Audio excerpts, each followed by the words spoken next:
Hi friends, ఎలా ఉన్నారు? Welcome to SK time news. ఫ్రెండ్స్, ఈ రోజున ముఖ్యమైన అప్డేట్స్ ఒకసారి మనం చూద్దాం. నేటి నుంచి 5వ విడత రేషన్ సరుకులు అయితే పంపిణీ చేయనున్నారు ఏపీలో. దానికి సంబంధించి న్యూస్ అప్డేట్ ఒకసారి మనం డీటెయిల్ చూద్దాం. కరోనా వైరస్ నియంత్రణలో భాగంగా కొనసాగుతున్న లాక్డౌన్ వల్ల ఉపాధి కోల్పోయిన పేదలందరినీ ఆదుకునేందుకు రాష్ట్ర ప్రభుత్వం 5వ విడత ఉచిత రేషన్ సరుకులు అయితే పంపిణీ చేసేందుకు సమాయత్తమైంది. మనందరికీ తెలిసి ఇప్పటికే 4 విడతలు ఉచిత రేషన్ అయితే ఇవ్వడం జరిగింది. గతంలో మాదిరిగానే ఈసారి కూడా గ్రామ వార్డు వాలంటీర్ ద్వారా టైమ్ స్లాట్ కూపన్లు అయితే రిలీజ్ చేయడం జరిగింది. లాస్ట్ 4 విడత ఉచిత రేషన్లో 2 సార్లు కిలో కందిపప్పుతో పాటు 5 కేజీల బియ్యం, అలాగే 2 సార్లు శనగలు కూడా ఇవ్వడం జరిగింది. ఈసారి మళ్ళీ 5 కేజీల బియ్యంతో పాటు 1 కేజీ కందిపప్పు అయితే ఇస్తున్నారు. అలాగే రేషన్ ఎప్పటి నుంచి ఎప్పటి వరకు ఇస్తారని చూసినట్లయితే కనుక ఈ నెల 29 నుంచి, అంటే మే 29 నుంచి జూన్ 12వ తేదీ వరకు కూడా పంపిణీ చేయనున్నారు. లాస్ట్ టైం 4వ విడత ఉచిత రేషన్ కూడా చాలా మంది అయితే తీసుకోలేదు, కొంతమంది ఇంకా తీసుకోవాల్సిన వాళ్ళు ఉండిపోయారు. కానీ ఈసారి మాత్రం ఎంతవరకు 12వ తారీఖు దాకా టైం ఉంది, జూన్ 12 దాకా. సో ఎవరైనా మిస్ అవ్వకుండా తీసుకోవడానికి ట్రై చేయండి. అలాగే ఆల్రెడీ ఉన్న బియ్యం కార్డులతో పాటు స్పందన ద్వారా అప్లై చేసుకున్న వాళ్ళందరికీ కూడా ఇంచుమించు 4300 పైగా మందికి అయితే కనుక ఈ కార్డులకి స్పందన ద్వారా అప్లై చేసుకున్న వాళ్ళకి కూడా రేషన్ అయితే ఇస్తున్నారు. అలాగే కంటైన్మెంట్ క్లస్టర్ జోన్స్ ఉన్నాయి కదా, ఇంకా అక్కడక్కడ వాటికైతే కనుక ఉదయం 6 గంటల నుంచి 1 గంట వరకు మాత్రమే ఇస్తున్నారు. మిగతా ప్రాంతాల్లో అయితే కనుక ఉదయం 6 నుంచి సాయంత్రం 6 గంటల వరకు కూడా ఇవ్వడం జరుగుతుంది. కంపల్సరీ సోషల్ డిస్టెన్స్ అయి పాటించాలి. ఈసారి కూడా బయోమెట్రిక్ వేసిన తర్వాతే ఈ రేషన్ అయితే ఇవ్వనున్నారు. ఓకే ఫ్రెండ్స్, ఎవరైనా తీసుకున్నట్లయితే కనుక గతంలో 4వ విడత రేషన్ తీసుకునే వాళ్ళు ఎవరైనా ఉన్నా కూడా ఈసారి 5వ విడత అయితే కనుక మిస్ అవ్వకుండా తీసుకోండి. జూన్ 12వ తేదీ దాకా టైం ఉంది. ఓకే ఫ్రెండ్స్, నెక్స్ట్ న్యూస్ చూసుకున్నట్లయితే జూన్ 1న కేరళకి అయితే నైరుతి ఋతుపవనాలు రానున్నాయి. ఇప్పటికే ఎండలు చూస్తే చాలా దారుణంగా ఉన్నాయి. సో వాతావరణ శాఖ అయితే జూన్ 1న కేరళకి అయితే నైరుతి ఋతుపవనాలు రానున్నాయని ఒక న్యూస్ అప్డేట్ చెప్పింది. ఒకసారి న్యూస్ అప్డేట్ చూద్దాం.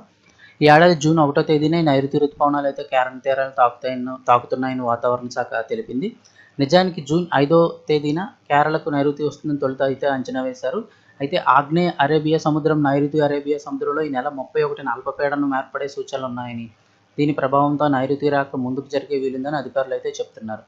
ఓకే ఫ్రెండ్స్, ఎండల నుంచి ఇబ్బంది పడుతున్న వాళ్ళందరికీ కూడా ఇదైతే గుడ్ న్యూస్ అనే చెప్పుకోవాలి. ఒకవేళ కేరళకి కనుక నైరుతి ఋతుపవనాలు వస్తే వితిన్ 1 వీక్లోనే మన ఏపీ తెలంగాణలోకి అయితే రావడానికి అవకాశం ఉంటుంది. ఇంకా నెక్స్ట్ న్యూస్ మనం చూసుకున్నట్లయితే ఉత్తరాది రాష్ట్రాల్లో వణికిస్తున్న మిడతల దండు తెలుగు రాష్ట్రాల్లో కూడా ప్రవేశించే అవకాశం ఉందా అని వార్తలు అయితే రావడం జరుగుతుంది. ఇదే సమయంలో రాయదుర్గంలో మిడతలు పెద్ద సంఖ్యలో చేరి చెట్ల ఆకులు తినడం ప్రజలను అయితే ఆందోళనకు గురి చేస్తుందని చెప్తున్నారు. విషయం తెలుసుకున్న ఉద్యాన అధికారి దస్తగిరి అగ్రికల్చర్ ఏపీ వినోద్ జిల్లోడి చెట్లను అయితే పరిశీలించడం జరిగింది. ఈ మిడతల శాస్త్రీయనామం అవి కూడా వాళ్ళు అయితే గుర్తించడం జరిగింది. విశాఖ జిల్లా కసింకోట మండలం మోసేపేట శివారు గోకివానిపాలెంలో ఒక రైతుకు చెందిన జీడి తోటలో సుమారు 50 మీటర్ల పరిధిలో మిడతలు అయితే కేంద్రీకృతమై ఉండటాన్ని ఉద్యానవన శాఖ అధికారులు గురువారం గుర్తించారు. అయితే ఇవి ప్రమాదకరమైన ఎడారి మిడతలు కావని నిర్ధారణ చేయడంతో రైతులైతే ఊపిరి పీల్చుకున్నారు. సో దీనికి సంబంధించి రైతులకు వ్యవసాయ శాఖ మంత్రి అయితే అధికారులకు చెప్పడం జరిగింది. మన రాష్ట్రానికి అయితే మిడతల దండు ముప్పు లేదని, పుకార్లను అయితే నమ్మవద్దని వ్యవసాయ శాఖ మంత్రి కురసాల కన్నబాబు గారు గురువారం రాత్రి మీడియాకు అయితే తెలిపారు. మిడతల దండు పుకార్లపై ఉదయం సచివాలయంలో సంబంధిత అధికారులతో సమీక్ష కూడా చేశానన్నారు. రైతుల్ని ఆందోళన పరిచే పుకార్లు సృష్టించవద్దని హితవు పలికారు.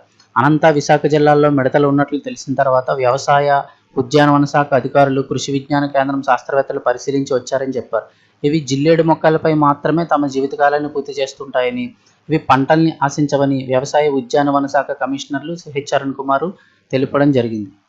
ఫ్రెండ్స్, ఏపీలోకి ఆల్రెడీ వచ్చాయని వినిపిస్తున్న పుకార్లు ఉన్న మిడతలు అయితే కనుక ప్రమాదకరమైనవి కావని, కేవలం జిల్లేడు చెట్లు ఎక్కడుంటే అక్కడ మాత్రమే ఉంటాయని చెప్పేసి మంత్రి కురసాల కన్నబాబు గారు అయితే చెప్పడం జరిగింది.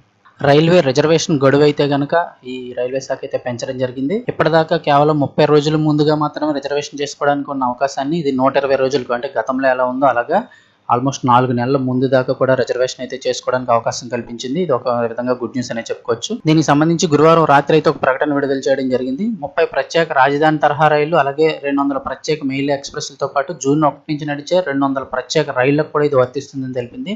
ఈ రైళ్లలో పార్సిల్, లగేజీ బుకింగ్లు కూడా అనుమతిస్తున్నట్లు రైల్వే శాఖ పేర్కొంది. ఈ నిబంధనలు మే 31 నుంచి అమల్లోకి వస్తాయని రైల్వే శాఖ అయితే వెల్లడించడం జరిగింది. సో ఫ్రెండ్స్, ఎవరైనా రైల్వే టికెట్స్ బుక్ చేసుకోవాలనుకుంటే కనుక 4 నెలల ముందు తర్వాత కూడా, అంటే మనం ఇప్పటి నుంచి 4 నెలల దాకా కూడా బుక్ చేసుకోవడానికి అయితే అవకాశం ఉంది. ఎవరైనా కూడా బుక్ చేసుకోండి. తెలియని వాళ్ళకి అయితే న్యూస్ అయితే చెప్పండి. మొన్నటిదాకా అయితే కేవలం 1 మంత్ వరకే అవకాశం ఉండేది. సో ఫ్రెండ్స్, ఈ న్యూస్ అప్డేట్ అయితే కనుక వీడియో నచ్చినట్లయితే కంపల్సరీ ఒక లైక్ చేయండి. లైక్ చేయడం మాత్రం మర్చిపోకండి. అలాగే అప్పటికప్పుడు లేటెస్ట్ అప్డేట్స్ తెలుసుకోవడానికి నా ఛానల్ సబ్స్క్రైబ్ చేసుకోండి. Thanks for watching this video.